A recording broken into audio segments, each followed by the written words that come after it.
हाय कैसे हैं आप लोग। तो आज का हमारा टॉपिक है हिंदी का वर्ण विचार। वर्ण विचार में हम क्या पढ़ते हैं? वर्ण विचार में हम पढ़ते हैं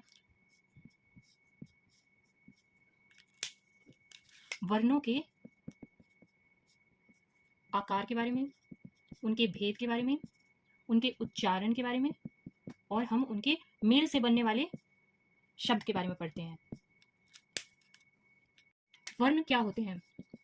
वर्ण होते हैं जिनके आप टुकड़े नहीं कर सकते, जिनके आप टुकड़े नहीं कर सकते और जिनके आप खंड ना हो सके। आप कहेंगे वो क्या होते हैं? उसके पहले मैं कुछ एग्जाम्पल दे देती हूँ, जैसे अ, ई, क, ख इत्यादि। इनके आप टुकड़े नहीं कर सकते। अब ये कैसे होते हैं मैं आपको समझाती हूँ। जैसे हम एक एग्जाम्पल लेते हैं क का। क हम सबने सुना है। आपको पता है क किस चीज़ से मिलकर बना है? क और अ। क एक व्यंजन है। क के नीचे हम ऐसे हाइफन लगाएंगे जब हम अ एक स्वर है।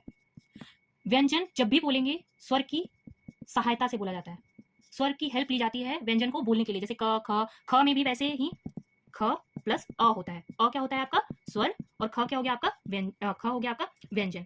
व्यंजन हमेशा स्वर की सहायता से बोले जाते हैं। अब आपको ये बताना है कि ये जो क हमने लिखा, जब इससे हम स्वर अलग कर देंगे तो उस केस में हम नीचे एक ऐसा चिन्ह लगाते हैं जिसे हम कहते हैं हल।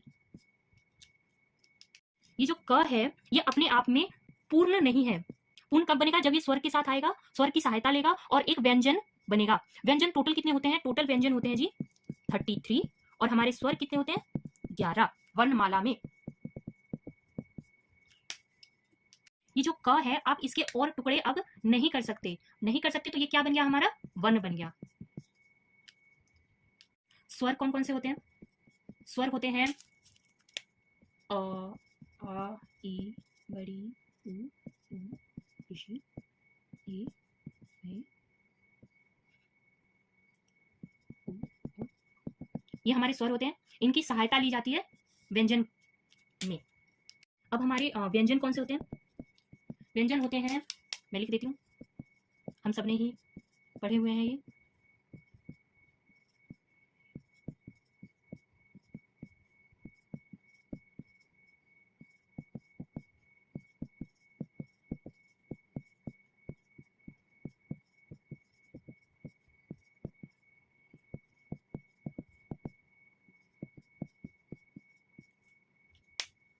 ये जो सभी व्यंजन मैंने लिखे हैं इसमें सभी के साथ अ स्वर का इस्तेमाल किया गया है ताकि इन्हें बोलने में आसानी हो सके, इसलिए सबके साथ अ लगा हुआ है। जैसे क के साथ, क के साथ क प्लस अ, ये क हल लगा हुआ है नीचे, ख ख जमा अ। ये सारे ही व्यंजन में अ बोलने के लिए आसानी के लिए लगे होते हैं। मैंने जो व्यंजन लिखे उसमें दो और ऐसे वर्ण होते हैं।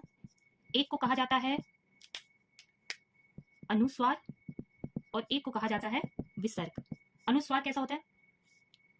ऐसे ऊपर एक बिंदी आती है, और विसर्ग में ऐसे लास्ट में बिंदी आती है। कोई सा भी स्वर ऐसे नीचे लिखा होगा उसके ऊपर बिंदी आएगी, और यहाँ स्वर लिखा होगा और उसके पीछे ऐसे बिंदी आएगी। जैसे अंग, अ, ये। अब और वर्ण में और इसमें क्या अंतर होता है? अंतर ये होता है, यहाँ से ध्यान से देखोगे तो पहले स्वर आया, फिर उसके बाद बिंदु आया। बट जब आप क को देखोगे तो पहले क आता है, फिर उसके बाद स्वर अ आता है। यही अंतर होता है बाकी वर्णों और अनुस्वार और विसर्ग में। परंतु हमें इनके उच्चारण के लिए भी स्वर की आवश्यकता पड़ती है।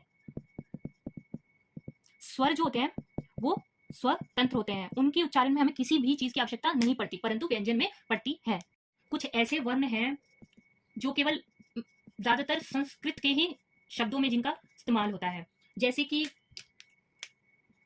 ऋषि और एग्जाम्पल ऋषि, पुरुष, गण। छ और ज्ञ इनका भी संस्कृत में ही ज्यादा उपयोग होता है। ये संयुक्त व्यंजन होते हैं।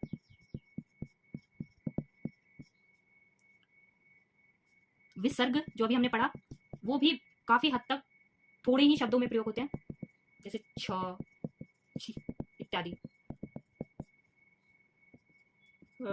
और अभी पृथक रूप से, मतलब अलग जो है वो ज्यादातर संस्कृत में ही यूज होता है।